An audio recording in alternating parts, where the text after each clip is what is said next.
Boston comics were furious that they felt he cut in line. Yeah. When he flew out to L.A. early and started doing the Tonight Show. Yeah. Because they felt like he was like third or fourth in line at that big club in Boston. Oh yeah, and like what was it, the Ding Ho or no Ding Ho? What was the? But Lenny Clark was the big MC. Right, he's the guy. The guy who did the Fireman Show. Fireman Show. Oh, Leary. Yeah, Dennis Leary. Yeah. All these guys were, and a couple of Irish comics were just Kevin. Oh, Mooney. Yeah. These guys were way ahead of him in the pecking order in Boston, and he just came out and took. Well, and that's LA the by thing. storm. And that's the thing that always confuses me, and I've definitely fallen into this trap before, that people think there's an order, and it's like no, there's not. There's no logical thing to this. There's no like, okay, it's time for Brad's sitcom. No one else gets a sitcom. Brad gets a sitcom now. That doesn't happen. There is no order. That's just however it happens. Back then, it was you impress Mitzi, okay? Yep. And then your next task is to impress Jim McCauley, and then your next deal is to impress Carson. Because Jim McCauley booked Carson? Yeah. He was the talent coordinator. And what you didn't know when you walked out and did the Tonight Show, especially the first time, was that you're used to playing clubs with the front row right up next to you. Yeah. Everybody's friendly. It's packed just like dynamite or a firecracker, right? Mm-hmm. Right. For explosion. And the NBC studios had been built in 1953 and 54 to try to lure Jack Benny, Red Skelton, and Sid Caesar, all these great sketch comics from CBS over to NBC. Sid Caesar, show of shows. And so what they did was they made these huge studios sketch comedy friendly. And you would have 400 seats, and you have the cameras in between the seats and you. Wow. And so you would have 40 feet between you and the front row. Wow. And so three huge RCA cameras. Yeah. And so it takes you one joke to figure out. The studio audience is watching the camera, the monitors, just like they're sitting at home. Yeah. They're not watching you. They're not. They're watching the monitors. Okay. They're all watching the monitors. Yeah. So what you do is you got three cameras, 1, 2, 3, and you go for the three setup joke, you go premise to that camera, set up to that camera, punchline to the middle camera, and they explode. Wow. And that I've heard probably hundreds, if not thousands, of people talk about their experiences on the Tonight Show. I've never heard one person describe it that way. Yeah, that's how it was, and you instinctively reacted and did the right thing. Yeah. Because none of us, at least since in 76 and 77. When you started, right? Our whole cadre of comics at Westwood, when we were traveling between Westwood and the Sunset Store, we would sometimes stop off at Beverly Hills Discos and get up on stage and perform for $25, okay? And these discos were death traps because you had the curse of all our business, the dance floor between you and the front row. Yeah. And then you had thick carpets, jealous Persians, and their Anglo girlfriends. Who thought you were funny. Who thought you were funny. And then the boyfriends are like, that's not good. And then behind them, they're the backgammon players telling you to hold it down. And you're bombing when you can hear the dice rolling. Oh, that's not a good sign. Yeah. But it's $25, boy. It's $25. That's a lid. Yeah. Wow. I was having this conversation with another comedian the other day because we did 2 shows and then we heard about an open mic that was going until like 1 o'clock in the morning. Yeah. So we went, let's go do the open mic. And as we're walking there, we're like, we are sick fuckers. You know that? Like, we just did 2 sold out shows in Columbus, Ohio. Yeah. And it was great. Packed audiences, 450 people. And now we're like, ooh, is there a bagel shop that's got like 15 people that we can go talk to? Let's go do that. Like, but that's how you know we're sick. You're a true comic at that point, right? Yeah. I mean, how many... I don't know if you've ever been a cocaine addict, but you just described it. You know what? It's funny you say that. Like you're looking for little white speckles on the floor at 6 in the morning. Do I find a little more or go to 7-Eleven now that the liquor's open? Yeah. It's funny you said that. I started a rumor when I was in high school that all dwarves are addicted to cocaine. Oh, really? I did that because I found out that I kind of discovered that dwarves don't have any real stereotypes. All our stereotypes are like we live in a tree, we make cookies, we make chocolate, so sorry, Adam, that's not real. Is there a Santa Claus? was. Yeah. My parents getting back together. But so Nothing's real. I started a rumor that dwarves are addicted to cocaine. So when I ran for class president, and the only reason why I did is because you could do a sketch. I didn't want to run the school. I just wanted to do a sketch for the entire school. So I did a sketch where part of the sketch I dove into a wagon with powdered sugar in it, and all the kids were like, "Oh my God, it's real!" And all the teachers were like, "I don't understand. Like, is this a new thing?" That's the only reason why I did it. That's amazing. And that's the closest I've ever done to doing cocaine. And all the good-looking chicks that would go to the Persians later on thought you were loaded with money.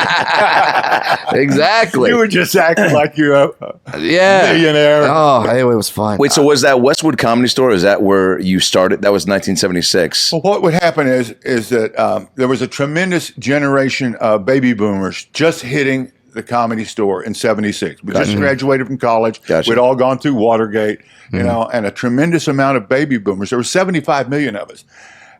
Were turned off. Those of us who wanted to stand up and perform in front of the public, you know, you had about three options. You know, you the stand-up comedy, politics, or the ministry. Okay, those are the three things where you perform for. Yeah, and you're coming from Oklahoma, where the ministry is probably the top. And I'm the son, grandson, and great-grandson of Anglican ministers. So, trust me, it's in the blood. I'm familiar with it. Wait, what part of Oklahoma, real quick? Well, my father would move about every 6 years to larger churches. Okay. And so I was born down in southeast Oklahoma. I do a joke.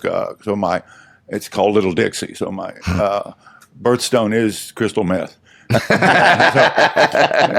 But the point is that those were the three options. Yeah. And that Nixon and all the things that disillusioned America out of politics. So a lot of the really talented ones went into stand-up comedy. Yeah. And so the lay of the land was when Johnny Carson moved the Tonight Show to Los Angeles in May of 72. Yeah. It was the same month, the same year that Sammy Shore opened the Comedy Store on the Sunset Strip.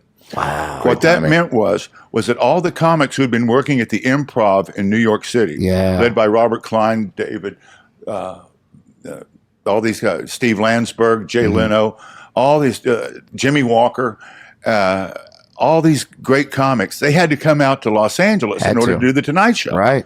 Because the Tonight Show was it. You had to do it if you wanted a career.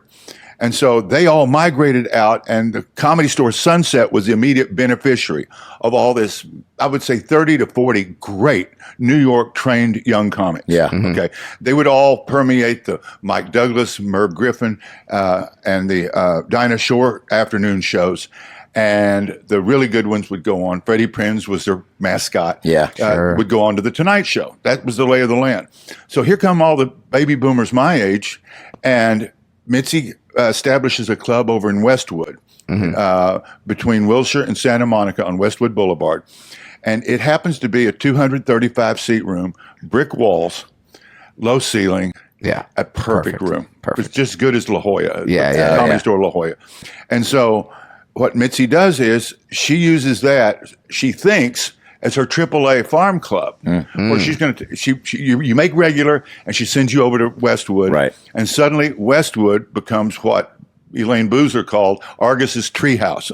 Okay, and all of these great young comics, we were all in the same pledge class in '76. Michael Keaton, Robin Williams, Arsenio Hall, Marsha Warfield. God. Anybody good? Ollie Joe Prater, Alan Stevens, all these legends, absolute legends. There must have been 24 legends in that one pledge class. And so we would perform at Westwood every night. And Mitzi would have MCs, I would MC. And so Tuesday through Thursday and Sunday, we'd rule the roost. Then Friday and Saturday, she'd send the adults over to pack the room. Sure. And the big room packer was Jimmy J.J. Walker. No kidding. From Good Times. Yeah. Because that was on at the time. It was on for 8 years. Yeah. 8 years. And that's when everybody watched network television. Right, because you had 4 channels. So Jimmy and the Westwood crowd, Jimmy was responsible for really the success of the Comedy Store that led up to Mitzi purchasing the entire Sunset Strip building in 1976. Wow. It was thanks to Jimmy Walker. Wow. He's the one that provided all the revenue. That's amazing. And did he get a kick out of like knowing that he was, contributing his? No, he got a kick out presence? of every audience. Yeah. That was his deal. He's one of us. He really is one of us. And I've gotten to, meet him a few times, and he seems just so friendly. It just seems like this is who he was then. Yeah. Exactly. And great to everybody. Yeah. As a matter of fact, he was making so much money at the time that you had these older baby boomers that had either migrated over from the improv or started early here in 73, 74, like David Letterman and Jay Leno. Yeah. Jimmy Walker would put them to work, giving them $100 a week salaries to write jokes for him. And they would meet at Jimmy Walker's condo twice a week. And you would have Leno, Letterman, 14-year-old Byron Allen. Wow. And then two legendary... to be fair, Byron already owned 3 networks at that point. 14 years old, he was killing it. Yeah. That's what happens if you listen to your mother. Yeah. No shit. To this, she would drop him off at Westwood and wait outside. I mean, no way. She's the power behind. And he was helping write jokes too. Is that what you're saying? He was there to help. Oh yeah, he was a natural gag writer. He really was. Wow. And he would also have 2 other soon-to-be great gag writers, Wayne Klein and Monty Adam. If there's anybody in the joke writing community watching, they're legends. Yeah. And what Jimmy would do was he would they would all write these tremendous one-liners for him. Yeah. And he would put them on note cards. And on Sunday night, Jimmy would sit on the stage at the Comedy Store Westwood. Right after Larry David would scream at the crowd, tell them they didn't get his joke, that they're stupid Los Angeles people, and only New Yorkers are smart.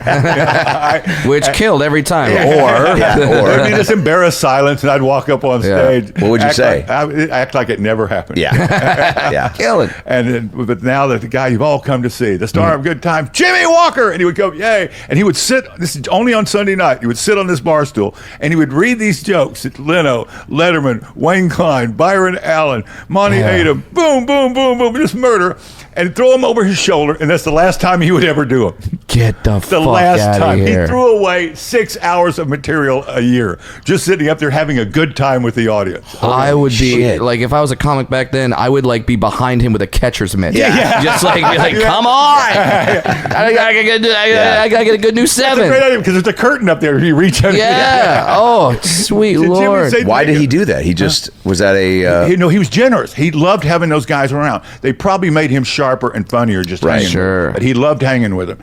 And those guys were great to hang with if you love writing jokes. They really were. Well, yeah, they're all natural gag and writers. they're just technicians. Like when you hear Leno describe how you write a joke, it's like, oh, you've broken this down on a micro level. Oh yeah, like it's amazing. But you're the same way, Argus. Like you. I mean, I put you right in that same boat as all those guys. Leno was really like you say, he was the one you watched for that perfect construction. Yeah, right. Letterman's jokes depended on his quirky personality, but Leno would have perfect jokes like he would talk about all the sleaze going on Hollywood Boulevard, the Sunset Boulevard, whatever was going on that week. He would take a deep breath and he'd say, "I just say this: if God doesn't destroy Hollywood, He owes Sodom and Gomorrah an apology." Man, the roof would just come down. There's the perfect joke on Hollywood. Yeah, and it's a perfect joke. And here's how I always describe the perfect joke: is what word do you take out? What word do you add in? Nothing. So you could it's done. It. Yeah, it's done. Yeah, and to back up what Adam already said, like you're that guy where I mean, your joke column, you're writing daily material, like you're Twitter, doing Facebook posts. You don't waste words. I feel like I don't know where you got just that. Adding one out front that Jeffrey Epstein is now on suicide watch, which means he sleeps with one eye open. Come on. Oh my God. Yeah, Hillary's not allowed to visit. Yeah. How often? How do you? I just brought him some wine that Vladimir Putin gave me the recipe for. It's like, do you have a process? Do you have a thing where you go like, okay, I have read the news first? Yeah, I have a bowl of kicks. I read the news and I write jokes. Like what's your thing in the morning? What you do is you look at the news item and you're trained. There's about 5 different ways you can attack any news item, and whatever you think is funny is what you ought to go with. Okay? Trust your instincts. I learned something in my last monologue on Tuesday, and that is that if I don't believe in let's say the politics behind a joke, Sure. I shouldn't tell it because somehow the crowd will feel I'm not, my soul's not in it. They know. And because I'm always best when if I'm telling an Adam Ray joke, it's not something that people would be laughing at Adam Ray. Yeah. It would be a joke that Adam would laugh at too. Right. And laugh at too. Yeah, and then I'd say, you can take that one and put it in the first person. Yeah. And we'd all be happy. you know? Yeah. I'm still waiting for that moment to happen. I'm going to come early. Okay, good. But you're right. But there's that thing, and it's amazing, and it takes you a while to figure it out as a comedian. Where, like, and I feel like this happens to a lot of comics when they're younger, where they see whoever's hot at the time, and they go, "Oh, that's what I have to do. I have to be like." When I was coming up, it was Dane Cook. You would go to any open mic, any show, and there'd be 10 Dane Cooks on the lineup. Would any of them get a laugh?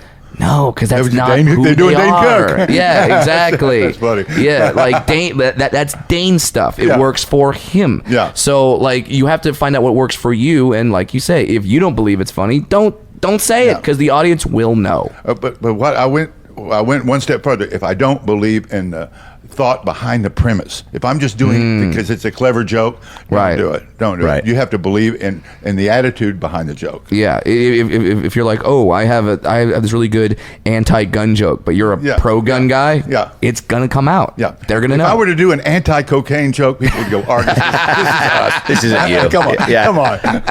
How many jokes? Is there a chick here you're trying to impress? That's it. Who are you lying to, Argus? Have you? So do you ever? Is there a certain amount of, like, do you have a joke quota that you want to fill in a day, or do you really, like, when do you feel like you've had a good writing day? I have. I'm obliged by the newspapers I write for to write 13 jokes a day. Gotcha. And when did that start? They're all 3-sentence jokes. 3-sentence jokes. Okay. You've been doing that for how long? Started Daily Oklahoman in 1991. Wow. Because I was sort of groomed. Everybody in the 80s, when I was doing all the Tonight Show shots, they said, well, Argus is like Johnny's son, okay? And to be honest with you, Johnny was communicating with my father and with Mitzi at the time. No way. You know, about my cocaine and alcohol addiction. Right. And they would eventually get together, force me to go to the Betty Ford Center and get well, or I had no place to go and no daddy to fall back on. Wow. But that made me untrustworthy with the people up at NBC. Sure. So I got bypassed for the chance to guest host for say Shandling. Letterman was already going to guest host, right? But Shandling and Leno went flying by me because I was deemed either out there partying or too young in my recovery to have that responsibility. So in '91, after trying everything to get on as a host of a Fox talk show, I came real close to that, but I decided, well, I'll just retreat and go the newspaper route like Will Rogers did, who was a good friend of my grandfather's, and started doing the newspaper thing. Yeah, and that came along with the Persian Gulf War and all this stuff, and suddenly I was hot again with the reporters, because the print reporters were always really good to me. Yeah, oh, really. And your column got to be syndicated like.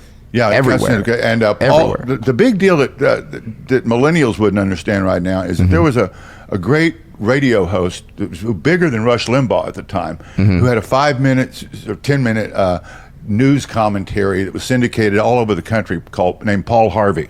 Okay.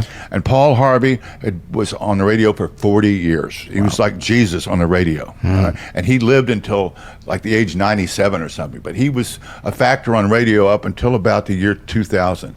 And for 8 years, Harvey would quote one of my jokes every day, because my assistant would fax him the 13 jokes. Yeah. And so everybody knew me. Yeah. But I was on TV hiatus because the young TV executives my age in the 90s thought I had already passed my sell-by date as far as becoming a host. After my first Tonight Show shot in '80, it was so huge that and the next 5 coming through in the next year and a half, I was offered 36 sitcoms. And turned them all down. I read that somewhere, and I was like, "There's no way that's true." I was not going to be known. It was because I was partying with Robin Williams, and he was miserable at being known as Mork. Okay. Yeah. And Jimmy Walker hated being called JJ. Yeah. So I said, I don't want to be known by my sitcom character name the rest of my life. I want to host a talk show and do stand up anyway. Yeah. I'll stick to the Comedy Store.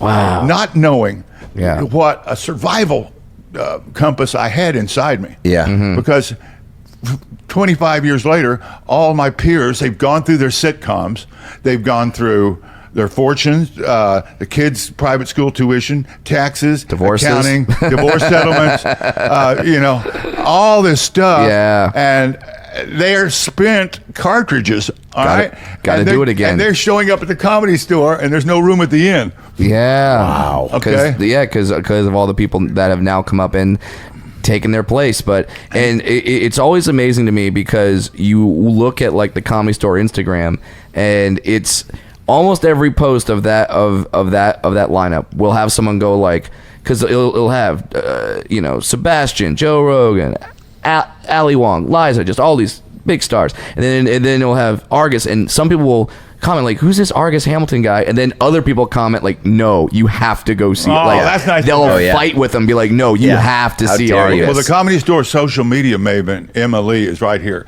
And she's responsible for getting so much of this going. You're crushing it. And she's a terrific young comic herself. Oh, yeah. She's from Canada. But she's the one that gets us out there. And it's instrumental. Then you've seen it. You've seen the comments. They're like, who's this Argus guy going on before Rogan? Everyone's like, no, fucking show up early, see Argus, and this is why Rogan's here. And that's your spot. But guys at yours and Adam's level and all the way up to Rogan, you younger Gen Xers, have really this is your time. I mean, you guys, and this is the time you're going to be filling theaters and I just advise all of you, do not leave the Comedy Store. I was going to say, obviously the Comedy Store has gone through and evolved in these like chapters of its existence, but like it's so incredible that you've gotten to be a part of it from all stages. And I mean, to me, there's no better time than now, but that only is to say after the time when you were there and it truly was in its origins. I feel like that no time will ever years, like, compare to that. And you can argue that the talent now in its own right is comparable to the talent that started, but it's like, to me, it's like none of it exists without that original group and that time and what was happening. And how much of that do you think about when you even just walk through the halls of the store now? What I think about when I walk through is it has a lot to do with the transitioning you're talking about, because it was so much more organized before the TV show Make Me Laugh started in 1978. This is so important for comedy fans to know. You can Google this stuff, but there was a very strict hierarchy in stand-up comedy. You impress Mitzi or Bud Friedman over at the Improv. Mostly Mitzi, though. Then Jim McCauley, the Tonight Show guy, greenlights you. Then Carson. And what you have to remember is the entire industry, every night, or at least Tuesday, Wednesdays, and Thursdays, watched Johnny. Okay? Every agent, manager, studio executive watched Johnny. And if you're a brand new comic, and it's like a virgin coming out, getting off the bus in L.A. Let's get her. Fresh meat. And you go out on that stage and you kill that Tonight Show crowd, the whole town descends on you. That morning, I wore a white suit on my first Tonight Show shot and just brought down the house. And Johnny didn't just invite me over. He walked over and shook my hand and stood there with me. And the crowd went nuts. Because that was a big deal if he came over to you, or you went to him. And so that night, all my buddies at the Comedy Store, my peers like Mike Binder, Alan Steven, Robin, Mitchell Walters, Biff Maynard, Tim Thomerson, we all went over to Mitzi's house to celebrate, and celebrate we did. Okay? And by 6:30 in the morning, how'd you celebrate? 7:30 in the morning, we're out of blow. She's out of liquor. That means it's time to go home. It's 7:30 in the morning. And this is like before cell phones. So when people are getting a hold of you, it's no getting a hold of you. So Mitzi's up on North Doheny, a steep 3 blocks above Sunset, above Gil Turner's liquor store, and she's worn out. So I said, I'll just walk home. To West Hollywood. I'm halfway down the hill from Tower Records on Palm, above Santa Monica, below Sunset. And so I walk down Doheny, and when I get to Sunset, I turn left, and it's about 8 in the morning. And with God as my witness, as I'm walking down Sunset in this white suit, people are honking their horns, going, Argus, you were great. You killed it last night. Oh, man. Holy shit. I felt like a Roman general coming into Rome on a chariot, with nobody telling me you're mortal. You know what I mean? And it was the most incredible experience, one of the most incredible experiences of my life, everybody honking. And I never forgot that everybody watched Johnny, because these were all agents and managers coming to work on the Strip at the 9,000 building. And stuff. And so that was the hierarchy then. Yeah. Then Make Me Laugh is there. And what Make Me Laugh does is it destroys, it's syndicated on Metro Media. So it's on against the local ABC, NBC, CBS newscasts, right? In every market. Okay. And it kicks everybody's ass. Yeah, because it's news or laughing. Yes.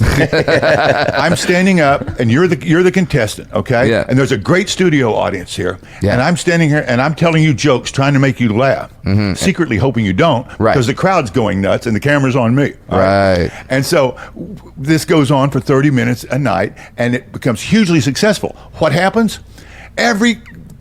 Every city in America decides it can have a comedy club. Oh, shit. All right? And all of a sudden, the comedy clubs mushroom, the number of comedians mushrooms. Sure. Another unintended effect is that it starts offering us comedians $5,000 to $10,000 a week door money.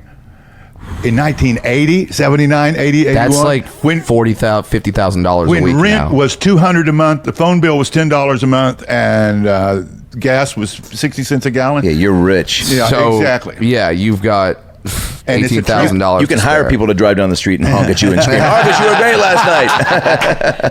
and that was just the hookers. Yeah. They were everywhere. Yeah. Because West Hollywood incorporated in '83, and there went the hookers. Yeah, son of a bitch. Yeah. They were the hookers. I think I saw that on Broadway. Yeah. Come on, good there's show. an AIDS epidemic going on. Come on, don't giving us all a bad name.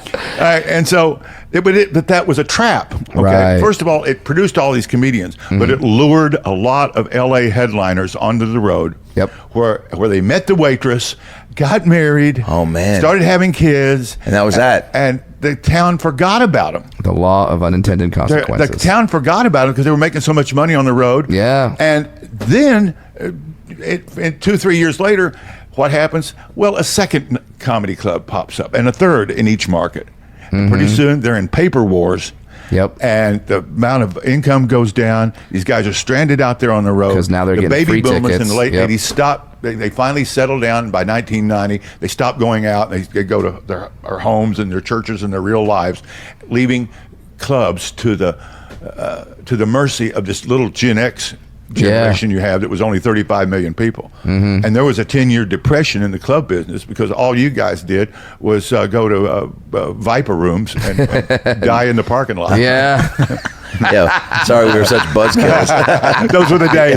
Oh my God. But yeah, it's so amazing that you can track it like that. Like it's scientific. Like you just go like, and that's where that happened. That's where that happened. But at this time in the 90s, Mitzi's hanging tough. She's hanging tough, and she's taking mortgage after mortgage on her house up on North Doheny to keep the Comedy Store going. No way. Yeah. Then the catastrophe hits her, and her physical condition starts deteriorating when she finds out she has Parkinson's, and the Parkinson's takes a few years to devolve into Alzheimer's.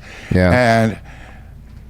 And it gets pretty bad there for a while, but luckily around 2004, 2005, the millennials turn 21. And they start streaming in. And it's like blood returns to the body. And then in 2013, young Brenton Biddlecombe comes to the Comedy Store, who knows how to use social media. And That's a good Brenton impression. And we have young comedians like Sarah Mostajabi is willing to go down the line on Saturday nights and get every customer's email address. Okay, remember that? Yes. And email lists. And suddenly we start compiling this list, and we start putting together websites. And before we know it, these millennials, they're just too spoiled to stand in line wondering if they're going to get in the show. So they start buying up all the tickets before the show even starts. Yeah. And now we're sold out thanks to that thanks to millennials. How much do Amazing. you remember those conversations with Mitzi? I'm so curious about like that time when, I mean, you kind of brushed over, but it's like to have her take her mortgage from her, like to the extent that I don't think people realized that she was going through to keep the store alive and what she was going through. Like, and you were very close with her. So like, you know, what do you remember moments where she was like, I might have to sell, or just having this, maybe an understanding at some point of like, I guess, man, like get in your last few sets because things, I don't know if we can keep. Think of her ex-husband Sammy going on stage with Paulie until like weeks before he died at the age of 92, 93. Okay, all right. To Mitzi, the Comedy Store, because she was an art major at the University of Wisconsin when she met Sammy at the Wisconsin Dells in '52, and she was always an artist at heart. And to her, that lineup was her work of art every night. That was her gift to the public. Yeah. And she very carefully scheduled everybody in order of just the way she wanted that show to shape and bend. She had ways, she had ebbs and flows. She had, this is, you know, this comic going here is going to help this comic, and then this one's dry, so the show goes down, so we put this comic. It was... Like Jay would follow Robin, is that correct? I can't remember. Somebody spoke to having to follow Robin, or Pryor, maybe Leno had to... Well, see, Robin from an early time on, from 1978, 79, Robin was a drop-in. So whoever followed Robin just had to follow him. Wow. He was a drop-in. Because you couldn't schedule him, or it would be unfair to the either. I never understood why he wouldn't allow himself to be scheduled, because it would have helped Mitzi. It really would. Yeah. Because Richard allowed himself to be scheduled. Sure. But the point is that I just wanted to add is that there were a lot of more musical comedy acts back in that era. Sure. Because in that era, everybody knew the same songs, everybody knew the same commercials and the same parodies that were erupted like vile mushrooms, song parodies. And you just murdered the crowd with a simple stuff. The joke writers. Hardworking. But there's a part of us that goes, you son of a bitch. You got music somebody else's lyrics, somebody else's song. Yeah. I get all the glory. Look at my big schlong. And see, they got a laugh. Yeah, I got a big laugh. I actually want to close with that now. Yeah. Exactly. I hate that. Yeah. We always do. Sorry about the big laugh it just got. Wait, so she never. I mean, her she would pride with the sprinkle in lineups. the musical acts just so. Okay. You know, for the break you were talking about. But but you know, to speak to her, just the conviction that she had as far as like there was no plan B for the store not working. Yeah, no, none at all. She just was like when it was in hard times. I mean, did you ever see a look in her eye that was just like, or was it just always like, all right, we just need to figure another way to keep this going? The hard times are a bit exaggerated now because, you know, the Friday night and Saturday night, she just had a 9 o'clock show Friday and 9 o'clock main room, and those shows were full. They were full. Sure. And the hard times are perceived to be, it might be an off tourist night or something. There might be 20 or 30 people in the original room, and people remember that now as 5 or 6, you know. but she was struggling. Yeah. She was struggling, and her consciousness went just about up to 2007 and 8, and I talked her into cooperating with both William Needleceder, I'm Dying Up Here, and Richard Zoglin, who the Time magazine writer who wrote the other book about the Comedy Store. Yeah. And she made it through those lengthy interviews for really good biographies of the Comedy Store, if anybody wants to enjoy them. Oh, yeah. But the one person I haven't mentioned that I feel like I screwed up if I didn't was Richard. Okay? Yeah. Richard Pryor. What people cannot fathom right now, I don't know if there's a star, just a period of a star, not just comedy star, on the level of Richard Pryor with the baby boom. Yeah. Every generation of comedy fans has its naughty uncle. Okay? Richard Pryor was 10 to 12 to 14 years older than baby boomers. Okay? Yeah. But he was our Pied Piper. Yeah. Okay? When he would fade, Rodney Dangerfield would take his place as our naughty uncle. Okay? I'm trying to be the naughty uncle to the I'm pretty good at it. Yeah, you're very good. Yeah. And because I tell them just how to have enough fun, all the fun you can have just before rehab. Yeah. Right? But anyway, but I noticed that, and Richard, he had some film success, signed a $40 million deal with Columbia for like 5 movies. Yeah. And just before his accident in 1980. And you can't imagine the excitement on the Sunset Strip when he would decide to put together his next album. What would happen is Mitzi would have a regular show from 8 o'clock to 10. Yeah. Then empty the room. Yeah. And there would be a line outside. This is the original room. Okay. Coming into the original room, and Johnny Witherspoon, Yep. Letterman's good buddy, and godfather to his son, was the head doorman along with Harris Pete, and they would make hundreds of dollars a night with the best seats, seating people for Richard. And Richard, the thing for comedians to understand is that Richard would stand up there, refuse to do any old material, and would just build every single night while somebody was tape recording him, and he would just, like a jokesmith, wordsmith, and he would turn each thought into a story. And he reminded me of so much of Samuel Clemens. I tried to get him to name his last album Dark Twain. Okay, Samuel Clemens was Mark Twain's real name, for those who don't know. Yeah, and then one night I'm up at Mitzi's, and we got a call that Richard was at the hospital in Reseda, and we just motored over there real fast, and Jim Brown beat us there, and it was the 3 of us. Well, he's the football player. He's the greatest running back of all time. I would hope he would beat you there. And giving Richard the worst possible advice, what you gonna do? What you gonna do? What do you mean? What are you gonna do? You're gonna go to Betty Ford and get Yeah. But it would be a while before Richard decided to go to treatment, and by then he was starting to have physical problems himself. Damn. But no one commanded and just absolutely had a superstar status. Well, and I was gonna say, because we've got some crushes now, but you still just nobody. It was a different time, but I mean, you just it was the way you looked at him. Because he was denied the lead role in Blazing Saddles because he was considered unreliable, because same reason I was. Right. But this is 1973, 74 unreliable. Sure. So Mel Brooks put him to work on the writing staff to put it together, and he was one of the writers, and they would keep a shoebox full of cocaine on the big conference table and just write these jokes all day that you still laugh at. Wow. Okay. But Pryor came out of that with his great breakout album, That Nigger's Crazy. Okay. By the way, that's the name of the album, people. So Argus is saying it, but it's the name of the album. I don't know how else to do it. And his mentor, Paul Mooney, were my mentors. And they would deploy the N-word like a stiletto every night on us. They were just brilliant. Perfect with it. Just perfect with it. And you can't say Richard without Paul Mooney. Oh, Because Richard had cracked up on stage in 1971 in Las Vegas, doing cute little impressions, kind of like Jim Carrey it would happen to him 12 years later. Yeah. Cute little impressions that he just hated doing. Yeah. But they would kill every night, so he felt a need to do it. Yeah. And so he cracked up in Vegas, came back to Hollywood. Paul Mooney got a hold of him, and they thank goodness to Red Fox. They started writing scripts for Red Fox, and Richard started getting his feet on, got up at the Comedy Store, and started being himself. Yeah. The same thing would happen to Jim Carrey 15 years later. I was going to say, same thing, huh? Exact same thing. When did that turn for him happen? Just he was doing impressions, and finally one day. Jim Carrey was doing all these cute, really brilliant little impressions, one right after the other, but as boxed in as a Stephen Wright routine, just boxed in.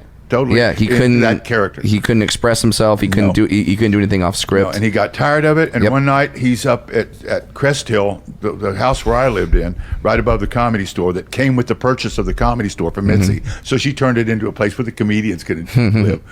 And Andrew Dice Clay and Yakov Smirnoff and I lived up there. But the guys would all come up and party, and after I'd gotten sober, it was still used for that. And Sam Kinison was up with his crew and Jim Carrey partying one night, and it was Kinison who turned Carrey around. He said, "You're hilarious. What the hell are you doing your cute little impressions for? Be yourself. Be this guy. Be this guy." Because he was funny off stage, huh? He was brilliant. Yeah. Just brilliant. And why do you want to be somebody else when you can strike it rich as you know? And so Jim went to Mitzi. We went to Mitzi, and Mitzi said, "I agree with Sam." She said, "Here's what I'm going to do. I'm going to put you up every night at 11:45. right next to Damon Wayans. Jeez. Get it? You see it coming? Killer. Yeah. All right. Killer. And after about 6 months, they become great friends. Jim's his breakout act, and Damon uses Jim as a designated white boy on Living Color, and the career is born. Wow. And that's shit. That's the architect that Mitzi was. Exactly. Now, why did she want him to follow Damon? She because Damon, she so respected Damon as an artist, and she could see Damon backing him up no matter how much he struggled breaking out. She knew that Damon would get the crowd back. Yeah. So Damon followed Jim. Damon followed Jim. Okay. Yeah, and because Damon had a murderous act. Yeah. But he loved experimenting and going deeper and deeper and deeper. Yeah. Particularly with his leg thing. Wow. Do you remember that turn when Jim did finally? I mean, after Living Color, did you were you sitting there like having a front row seat to it, being like, all right, well, I knew this was going to happen. I saw him feeling his oats from it, and he went out on stage after Living Color, and he the line still has to be linearly funny, right? Mm-hmm. But not if you're feeling your oats. Yeah. Yeah. So Jim Carrey walks out on stage, jam-packed house, huge round of applause, Sure. and he says, "Yeah, great. On the way here, I stopped by 7-Eleven. Homeless guy asked me for $1. I said, sorry, I got nothing less than a 20." And I walked on, and the crowd went, "Oh!" And I told that to Mitzi. She said, "That's hysterical. That's funny. Yeah. That's funny." Yeah. So, I've got to know, because were you around when the strike happened? I caused the strike. You caused the strike. You're talking to the right guy. There we go. Now, Summer of '78. Summer of '78. Now for those unfamiliar, or maybe you didn't or maybe you watched I'm Dying Up Here and thought, oh, that strike angle was pretty funny. No, that happened. No, here's what happened. Okay. Should we hug that mic a little bit more too? Just bring it up to you. Yeah. Okay. Mitzi purchased the entire Comedy Store in July of '76. Yeah. Mm-hmm. Thanks to Richard. Thanks to Jimmy Walker. She was able to get this balloon loan from God knows who, but she bought the famous Ciro's nightclub building with all 3 showrooms in it. All the time up till now, she had just simply leased the original room from the leasor, who was a great L.A. disc jockey from the Ricky Nelson late 50s era named Art LeBeau. Okay. Art LeBeau had the main room. Gotcha. Okay. But Art still leased it from the owner. Mitzi bought the building out from under Art LeBeau, from the owner, and tried to have LeBeau evicted. LeBeau still had his lease. He had Mitzi evicted from the original room for 3 months until she bought him out for $50,000 cash. Wow. And for 3 long months in the fall of '76, the entire Comedy Store was at Westwood, and everybody just had 10-minute sets. Okay. Yeah. Oh my God. So when Mitzi gets the entire building back, what happens is she redecorates. She hires this crooked paint salesman at a paint store if he'll give her a big discount on the paint. She's going to redecorate the main room.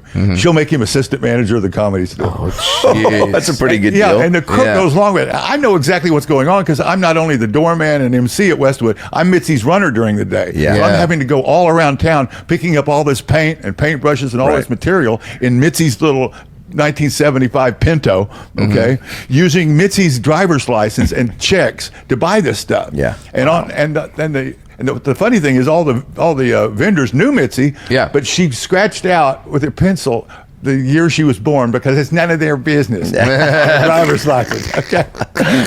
So we buy all this stuff, and she redecorated this 400-seat main room so that her peers would have a room to play in Los Angeles. Mitzi, as Sammy Shore's wife in the 1950s and 60s, was in a great pledge class of comics too. Oh yeah, Don Rickles, Shecky Greene, Buddy Hackett, that whole group of great comics. Right. And she wanted them to perform in the main room. Shelley Berman and of course Dick Gregory, all these giants. None of their agents would allow them to play the main room. Why? No money. No, it would hurt their Vegas draw. Oh, they were all tied to these big, rich contracts to the Bally's and Caesars. And if people in LA could see at the Comedy Store, why would they drive to Vegas and not gamble? Shit. Right. Okay? So they didn't dare go in. Yeah. And they didn't hit Mitzi till they all refused her. So what was her game plan? So then? what happened? Well, she would try this and that. And Tiny Tim, who you don't even know, but it was from the Tonight Show. Yeah. Okay. Tried him. He drew 6 customers. Okay. And he was huge on the Tonight Show. 45 million viewers on the Tonight Show when he married Miss Vicky. Yeah, one of the highest rated moments in television history was his wedding. Yeah, his wedding on the Tonight Show. Well, by 76. Interest had waned. Okay. Well, I mean, he didn't really have much for now. But anyway, she was trying a little novelty thing. She was able to get Dick Gregory, though. Okay. And it was a great thing because he would not allow alcohol to be served so that all these black families could come up from South Central LA and bring their children to see the great Dick Gregory. And wow, that was an experience. But there weren't that many times you could do that. Yeah. So what she did was she's sitting up in the main room booth all alone with me and Biff Maynard about 2:30 in the morning in the summer of '78, and she's crying because she can't do anything about the main room. Yeah, and I say, Mitzi, I'm running Westwood now. I'm the host over there. We're sending 150 people a night on Friday and Saturday over to the Improv because we're full. Yeah. Okay. Why don't you put your comics in this main room? Why not? Yeah. And she said, well. That would make this a professional nightclub. I said, well, you would make it for Rickles and everybody else. She said, no, but this is part of the graduated system of because she didn't pay. It was a showcase club that you used to showcase for the industry. Right. And back then, everybody showcased for the industry because you weren't getting paid at the Comedy Store. So you got on TV pronto just to survive. Okay? So that was, Comedy Store was more of a college then. Yeah. An artist colony.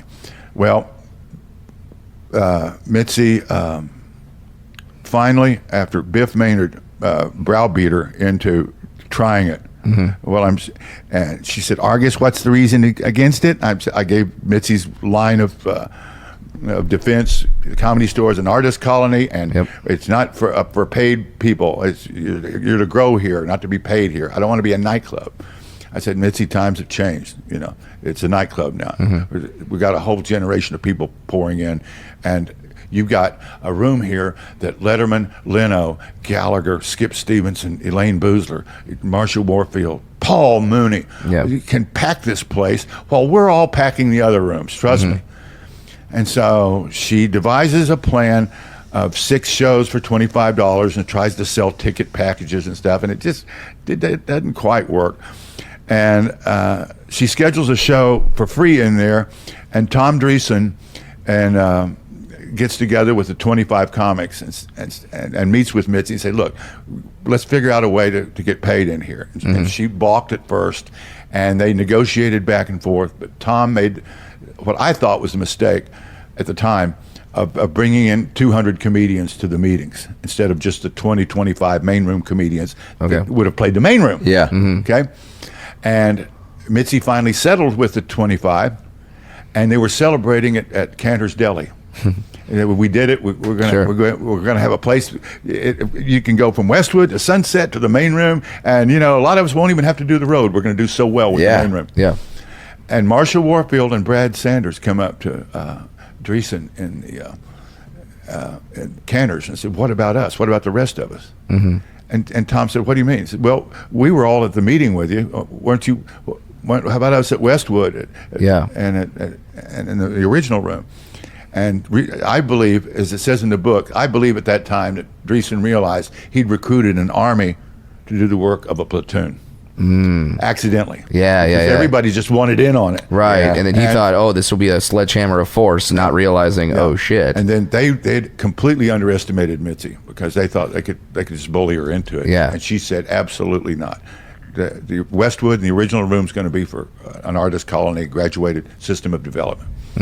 So they called a strike, and for 5 of the longest weeks of my life, my friends, 150 of them, picketed the Comedy Store, while about 10 of us walked through the picket line and played every night. So you crossed the picket line. Oh yeah, I was out on the picket line talking customers into coming through. Wow. Were comics getting mad at you as you're doing it? No, they realized I'm not from working class anyway. My allegiances weren't with union anyway. Okay. My dad told me, you remember your family fought and died for the Queen. You do the same. Yeah, hey, there you go. And Mitzi was the Queen for sure. That's the Hamilton line coming. I was the royalist out there fighting the masses. So, but Dreesen and all the rest of them said that, as the book says in I'm Dying Up Here, he says Argus Hamilton was always a gentleman. And I was. I said, these guys are my friends, but we got a great show tonight. And a lot of people, anti-union people would drive into the Comedy Store just to walk through the picket line and watch the show. No way. And the show would consist of me and Alan Bursky, Lois Bromfield, Yakov Smirnoff, Mike Binder, Biff Maynard. I'm still a great show. David Tyree, my God. Oh yeah, David Tyree. Oh my God, so funny. Yeah, we'd kill the crowd and have a great time. But 2 weeks into the strike, I had an idea, and I went next door to the Hyatt House and met with the head of the strike guy that would eventually be the co-owner of the Improv, Mark Lano. And we sat in the mezzanine at the Hyatt House, and we worked out a deal where the comics would get paid $25 a set in the original room, $15 at Westwood, and get half the door in the main room. We agreed on that. I took back. I said, Mitzi, this is the deal, and it's going to work. We finally got it, and it's only taken 2 weeks. Yeah. She said, all right, let's do it.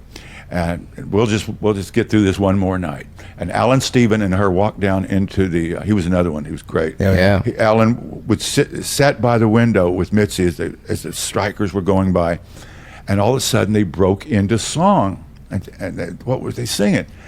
And they were singing the Tonight Show theme.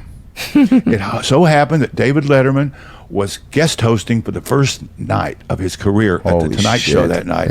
And his truck was pulling in up the Hyatt ramp, and they were wondering which side he was going to take. Because in 1974, Letterman was discouraged and was about to drive back to Indianapolis, and Mitzi talked him out of it. Wow. What did she say? Do you know? You've got it. You've got it. Yeah. You have to stay here. You're the next Carson. Don't you give up. Can you imagine? She said this in 74. So because of her, he stayed. All right. You're welcome, everybody. Because of her. And so he pulls up the ramp and parks, and everybody wonders, what's he going to do? He walks down the ramp, and he joins the picketers. And Mitzi, sitting there with Alan, breaks down, completely crying, completely loses it. All right. And, of course, all Dave is doing is his best friend is George Miller, who was one of the strike leaders, and he would never go against George. He's just supporting his friend. Yeah, supporting his friend. And I didn't question anybody's motive. Yeah. And David was doing what he thought was right. But it destroyed Mitzi. And what that did, it made her angry. And she nixed that deal right away, and she says, I'm going to outlast him. Wow. And so for 3 more long weeks, we went through this. And finally, her attorney came in, and we got everybody finally got her to sign on to the same agreement. And it happened. And there was peace for that day. By the way, still the deal to this day. Yeah, same deal. However, for those of you who see the packed house at the Comedy Store going, these comics are rolling dough. Same deal. 1978, same deal. No raises, nothing like that. We're not complaining, but I'm just letting you know what the life is. Yeah. Well, it was a generous settlement back then, and especially back when rent was, like I told you, $200 a month, and there were no phone bills. I mean, there was nothing. You could pay your rent. So it gave us what, $2,000 a month to put up our nose. I mean, nobody had any money at the end of the month. It was the same deal. I love how Argus talks. You talk in like, all right, well, this is how much cocaine you can get for the salary. Like you don't get paid it's enough for a car, it's enough to feed your family. This is how much blow you can get. Well, the summers were the blow. We just there was something about us that we just hated sleep. So, but the final DC Alfina to the story is that all of these open micers who joined the strike to show their support for the working comedians. Sure. Well, they thought waiting for our time slots now. And Mrs. going, are you kidding me? Yeah. And one of them included a really talented writer who Mitzi had used sort of as a filler comic in the early 70s when she didn't have that many comics during the week, named Steve Lebetkin. Oh, yeah. And Lebetkin called in for time slots twice and didn't get any the first two Tuesdays when he called in. And so Mitchell Walters is walking by the Hyatt house, and he sees Steve Lebetkin going in. They say hi. And next thing you know, Lebetkin jumps off the Hyatt house onto the ramp and kills himself. Yep. And all of a sudden, it almost restarted the strike because his friend Richard Lewis was so angry about it. They were hosting these meetings. How could Mitzi do this? Yeah. And it took the guy who wrote the book, I'm Dying Up Here, William Needleceder, did some research and found all these crazy letters that Lebetkin had written his father and his family and posted them in a 2-page story in the Sunday calendar section of the LA Times, which everybody read every Sunday back then. Sure. And so everybody read the calendar section. And Needleceder laid it out that Lebetkin was disturbed and this thing wasn't Mitzi's fault for not giving him any time slots. He wasn't getting any time slots before the strike. Because there was always the legend that he was trying to jump and actually land like in the Comedy Store, but then couldn't make it because the jump is so far. That's fair. That's fair. But his widow/girlfriend never said that, so I don't know who would know. That's probably some comics just trying to start rumors. My reaction was to have the Hyatt put a sign out saying "Beware of falling comics." You're going up that ramp. That's the last thing on your mind. Exactly. Whose idea was it? Be a good, car insurance commercial. So here comes Mayhem. Whose idea was it to put the names on the wall? Because I feel like with every comedy club has its own prestigious elements, but nobody has what the store has. Who else? Getting your name. It was Mitzi.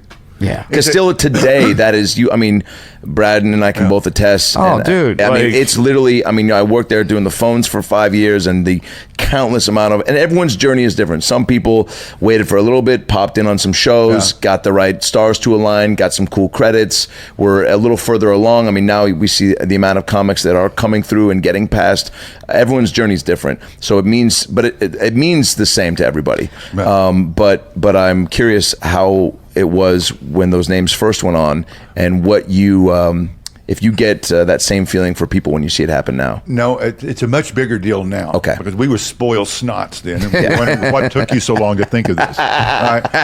And again, we were all 2 steps behind Mitzi because she did this whole thing to help build up this new outdoor patio that she constructed that used to be a parking spot just for her and one other person. Wow. And she built that thing, wanting it to be an outdoor place where the kids could have a drink and enjoy themselves while waiting to go into the show. Wow. Okay? And it's still, and I mean, that's amazing. And it's now one of the places to hang out. It is. That's the spot. Even if you don't go in the show, patio. Everybody goes by on Sunset Boulevard. You're out there having a good time, seeing the comics, and great place for dates just to hang. It's a nightclub without being a nightclub. Yeah. You can literally just hang at that bar and you think that's see the world. I saw something 2 weeks ago when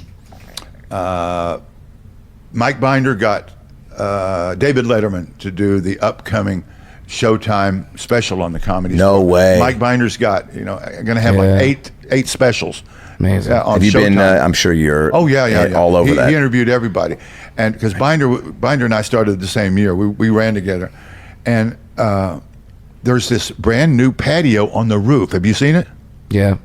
You've seen it? No. It's unbelievable. There's a plank that goes out right near to where the Comedy Store sign is. Yeah. And then there's a wooden, we'd say 12-foot by 12-foot patio with a couch.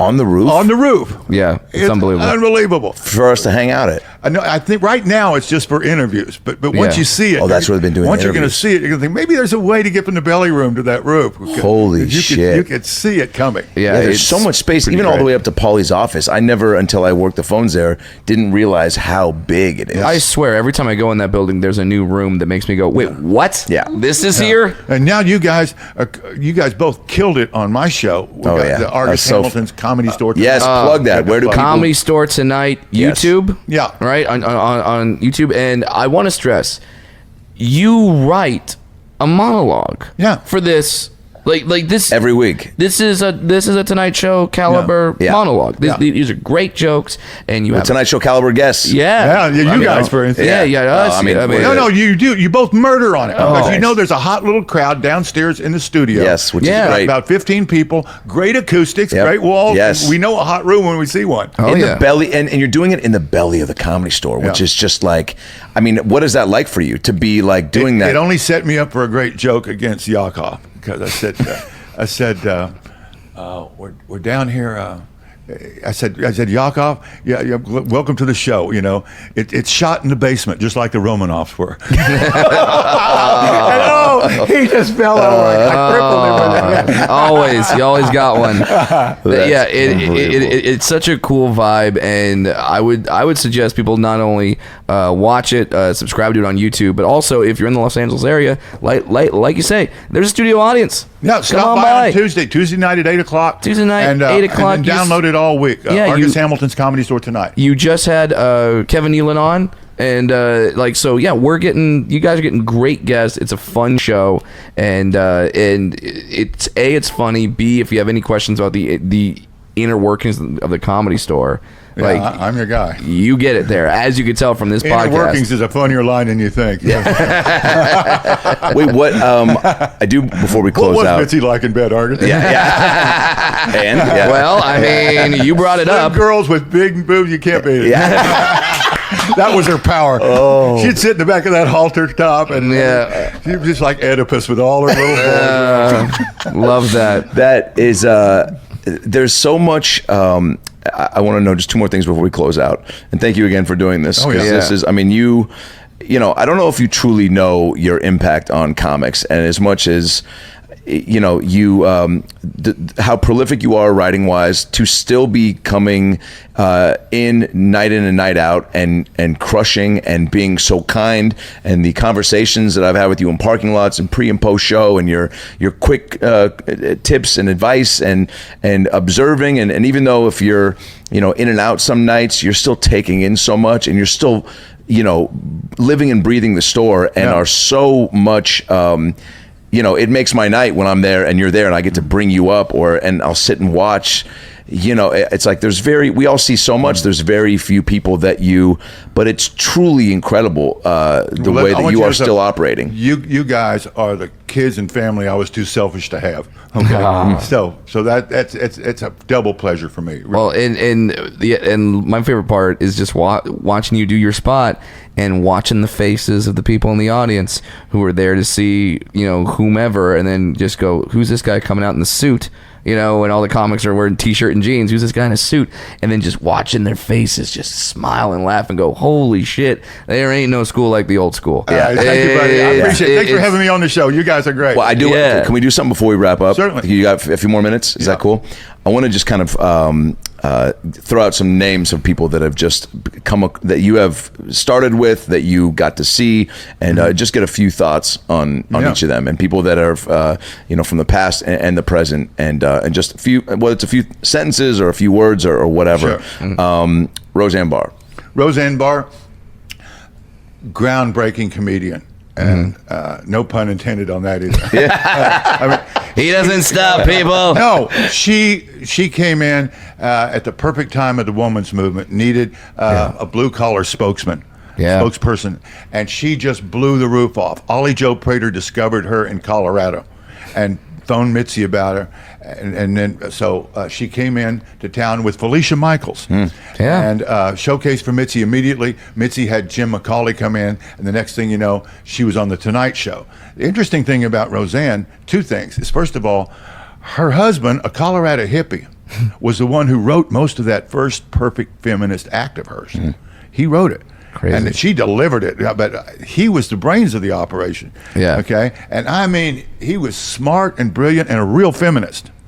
Second thing about Roseanne I most admired is that about 10, 12 years ago, she did a HBO special in the main room in September. I remember that. Always risky. Because of the Santa Ana breezes. And the Santa Anas came in that night and knocked out the air conditioning. and she's got 400 people in there, and it's blistering hot. And we both know what hot rooms are for comedy. Oh, It's death. She's in this sheer cotton thing. She says she doesn't care. And she got up there and she destroyed that crowd, and it was 100 degrees in that room. And that's guts like I've never seen before in my life. Yeah, because many other people would have canceled. Bill Burr. Bill Burr, had the privilege of working with him. I never saw him until I worked with him in La Jolla about 4 years ago. And I said, this is the next big one. This is the guy that has it. He's not only a brilliant thinker and a funny guy, but if you watch him closely, he uses his voice like a cornet player. Okay.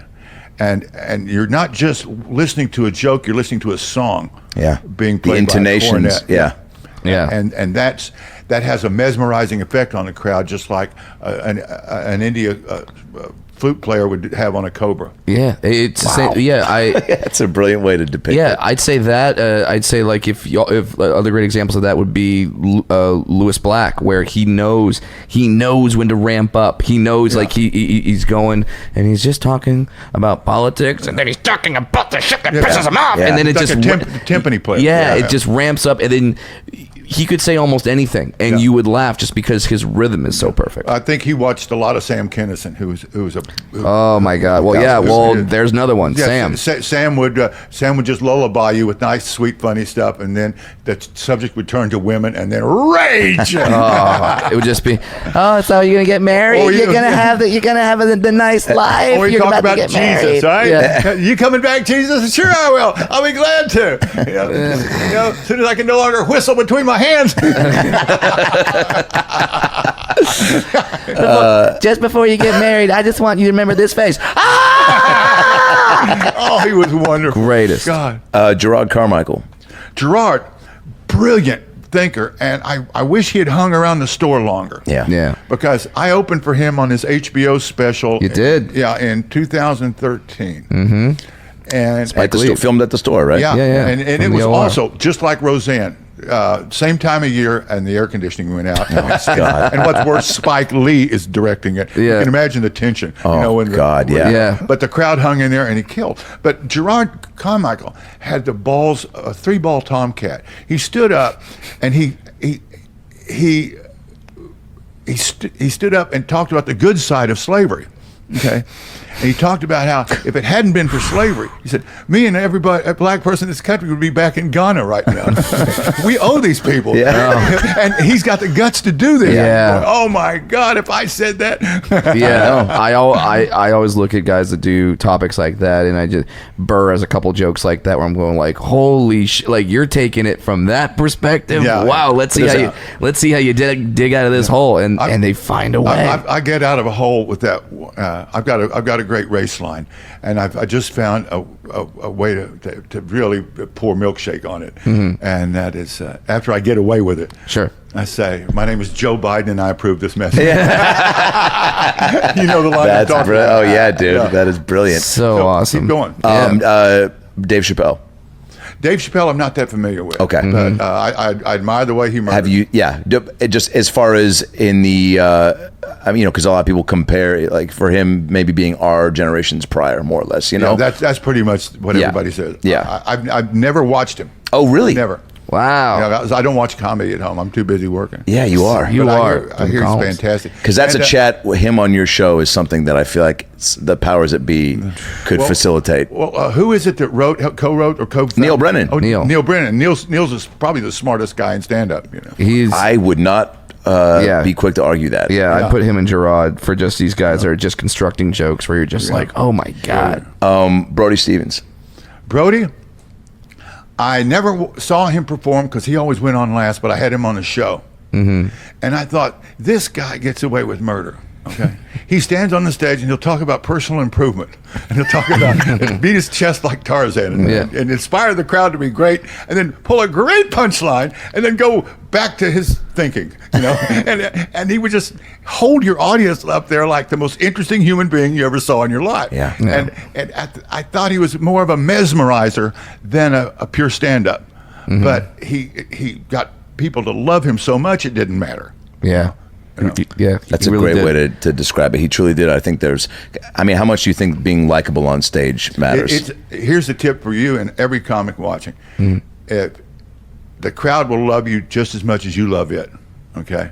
Before I go on stage every night, I'm an Episcopalian. I say, okay, Lord, please allow me to reflect your light, conduct your warmth, and radiate your joy to this audience, okay?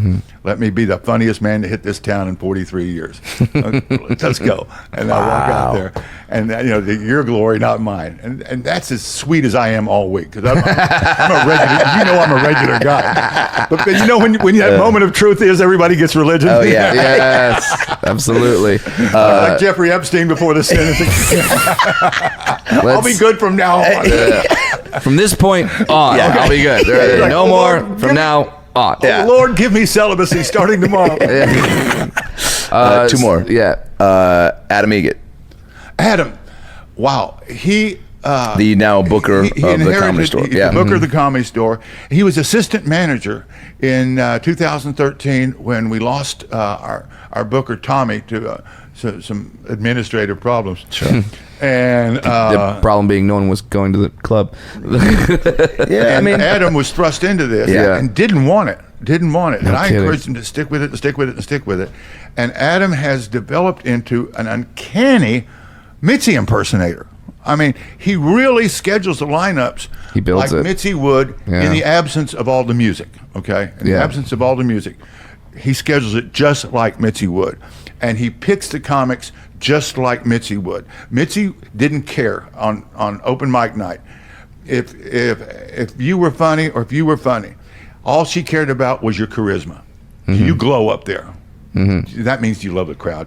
Do they love you? Yeah. And if you had that glow, she'd say, you're a regular. I'm sending you over to Westwood. You can develop that act. Okay. Adam has a different problem now because of the success of the Comedy Store. Back in my day, for a long time, you did the Comedy Store so you could get on television. Right. Today, you do television so you can get on the Comedy Store. Holy shit. Yeah. That makes a lot of sense. And Adam underscored that to me the other day, or not, maybe a month or two ago, when he said, I said, it's so tough for these kids to break in now. And he said, he says, to become a regular at the Comedy Store now, you almost have to not need it. And that's pretty much it. So, So when all the door people at the Comedy Store, our door guys, they're starting to break in and become regulars. I say, no matter what you guys do, no matter what you do, you keep one shift a week. Yeah. You do not, because the world is full of very funny comics out there that aren't part of the Comedy Store. You guys don't become regulars and go out and become road warriors. You stay at the Comedy Store because your career is going to depend on this place. It really does. It really does. Wow. Because it's if you like riding in a Rolls Royce, you keep that one shift. Because there's a world of Chevys out there you can tool around in. Yeah, I definitely, I stayed on the phones after I got passed for a few more years because I knew I didn't want to. I mean, the spots were the spots, but I wanted to make sure I was around and just to soak up not only the sets but the conversations. I don't know. I'm sure you're did a lot more of it probably when we're starting out. But like for us, those late night parking lot conversations, the hang is so important, right? Yeah. I mean, do you see? Is that a part of maybe some advice you would tell a young comic? Absolutely. Stay at the store and you socialize. That's how you learn. And stay up late, even if it's not partying in the parking lot, but you just to be around, and to get a chance to be in a conversation with a Rogan or a Neil or a Sebastian, to where you can talk comedy or talk shop or talk life, and just to get a little more comfortable in your skin and in that environment. I would add that every bit as importantly, as you're doing that, also form a pledge class of guys at your level, okay? Yeah. And you all grow together. Because trust me, 10 years from now, you guys will get each other a lot more work than any agent will. I was just, wow, yeah. Yeah, and when you think about it, I mean, that's like, look at what's happening right now with sort of Gerard putting on Tiffany Haddish on his show, and then when that happens, Rogan and all the comics that are sort of developing from his his coaching tree. Yeah. You know what I mean? Yeah. His tree. That's good. Yeah. How do we get in that tree? Yeah. Is there any more space? Yeah. Like check me in. Dean Del Rey is destroying. Crazy story, Rogan, right? Is it Rogan? Oh, Burr has him opening. Doesn't he? Yeah. Yes. What about two more? Sebastian Maniscalco. Don't watch him enough. Great. But I've seen him mesmerize a crowd as I'm walking out. Yeah. I mean, I do my set, then I go to the car because I got work to do. The man talks in bits. Yeah, it's he's crazy. on. They say he's on the one of the top grossing comedians, and a guy that truly was going back and forth from his hotel job to the store, and just to piggyback on your point about how necessary the store to not lose that. Did he use social media to break through with all the Instagram? I mean, I heard that a lot of bits of his were posted on like these big Italian groups on Facebook, and not that this was what catapulted it, but he did use it in some fashion. A lot of bits from whether it was specials or Montreal showcases, but video clips that got circulated on these, because that is a big part of his demo. When I think of him, I think of a guy about on the same level in age that I did see one night. That was Theo Von. Yeah. Okay. Yeah. Now, Theo Von is one charming guy up there. I mean, they love him. Yep. And I said, this guy's got it. Yeah. Last one, and I think we all know Mitzi Shore. Yeah. Who, Mitzi? Yeah. I don't even know how you Mitzi is the most important person I ever met in my life. Most important. She's the Ziegfeld of our generation. And Flo Ziegfeld was the top of the vaudeville era in the 19-teens and 20s, and had Will Rogers as his headliner, along with W.C. Fields, Eddie Cantor, Mr. Bojangles, Bill Robinson, Fanny Bryce, that was Mitzi's idol growing up. Flo Ziegfeld was the top, and his theater would be the theater that David Letterman did at 42nd Street. It was became that theater, and Mitzi was our generation's Ziegfeld, and she was an artist. She loved stand-up comic. She was a Leo to the absolute bone. Okay, she was a force of nature, and up until about 1990, from about 76 to 90, she was 14 years. She was the most powerful woman in show business. Yeah, without a doubt, because she can make or break you. And she purposely, I think, made a mistake similar to what I made when I turned down all the sitcoms. In 1981, she had very cleverly and smartly, because she had the Z channel in the late 70s, which was the first cable channel in Los Angeles. It just played movies. Okay, she saw cable coming when HBO came on, home box office. They call it. And she had the first HBO comedy special, Chevy Chase and Friends, at the Comedy Store. Okay, she got the idea. She said, "I'm going to copyright the name Comedy Channel, just like it, Comedy Store." She copyrighted Comedy Store, but she let them steal it in London because she knew it was free advertising for it. But anyway, she copyrighted Comedy Channel. And 1981, sure enough, HBO comes calling. They fly her to New Orleans at the cable convention, and they offer her 3 specials a year, $500,000 cash, a sitcom, and name your project every single year if they can have the phrase Comedy Channel. Wow. And she says, "No, I think in a few years I'll be developing my own sitcoms. I'm going to keep it." And they said, "Okay, Mitzi, are you sure?" And Mitzi, I'm in New Orleans with her and Lou Deck, and who's doing the archives for her, and her attorney Neil. And I said, "Mitzi, this is a big deal. This is a big deal. This puts us all in play. Network. Right. We can go around network this way. We don't have to go through, the Tonight Show. We don't have to go through these stupid NBC vice presidents. We can do our own comedy." Then she's executive producing all of it. She says, "I don't want the store to become a video whorehouse." and HBO says, Michael Fuchs says, "Okay, we'll just call it Comedy Central." Oh my God! They say is history. What's the best piece of advice she ever gave you? Or that you heard her give? Best advice she gave me was when she ordered Ollie Joe Prater and Alan Steven to drive me to the Betty Ford Center on November 3rd, 1986. Yeah, that's pretty damn good advice. And Alan and Ollie Joe, we went in Alan's Jewish Jeep, because the only Jeep in LA with air conditioning. We call it his Jewish Jeep. And we get to Palm Springs. We decided to go downtown and just have one last little party in my honor at Tony Roma's. And we get smashed at Tony Roma's, ribs and shooters and everything. Yeah. And we get out to posh Rancho Mirage. the richest suburb in America per capita. I mean, just unbelievable. Yeah, I think state. Bob Hope used to live there. Yeah, Bob Hope Boulevard. Yeah. And it's where the Betty Ford Center is. And we go 20 miles east into Coachella Valley to Rancho Mirage in the Jeep. And I say, guys, let's go to 7-Eleven and get one more 6-pack before I go in. and they say, okay, it's for you. And so we drive around, and for 45 minutes we can't find a 7-Eleven. And Alan and Ollie Joe, I can't understand why they're so agitated. They say, we just got to get rid of you, we got to drop you off.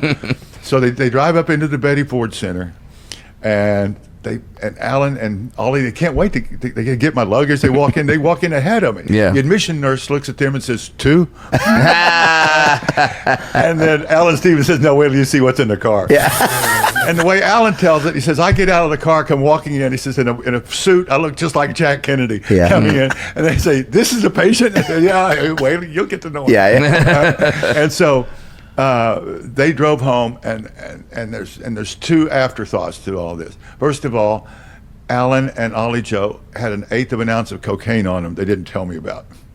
Smart guys. That's why they were in a hurry to dump me off. They could get me Wow. down to business. And they said, Argus is a waste. You're getting well. Yeah. Can't You're waste going on to be you. sober. Why should we get this shit to you? Yeah. And then the final punchline is I'm performing at the Betty Ford annual reunion. Wow. A year later. I've got 1 year of sobriety. Mitzi's there. She's crying.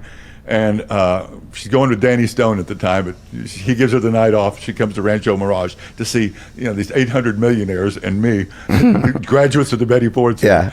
And I'm up there performing.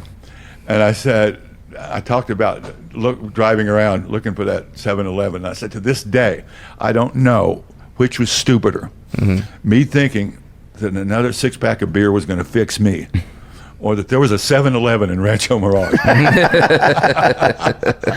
Oh my God. I owe my life to Mitzi. Yeah, I owe my life to her. She gave me a life, she saved it, and she gave me one back.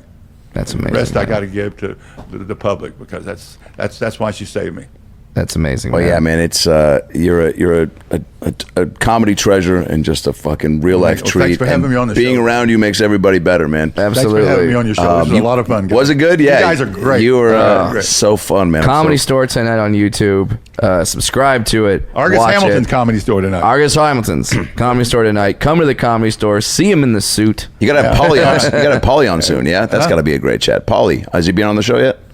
Paulie's waiting to see how the dust settles on all these documentaries before he participates in the video. Okay. Gotcha. Okay. Yeah, for sure. We'll see it.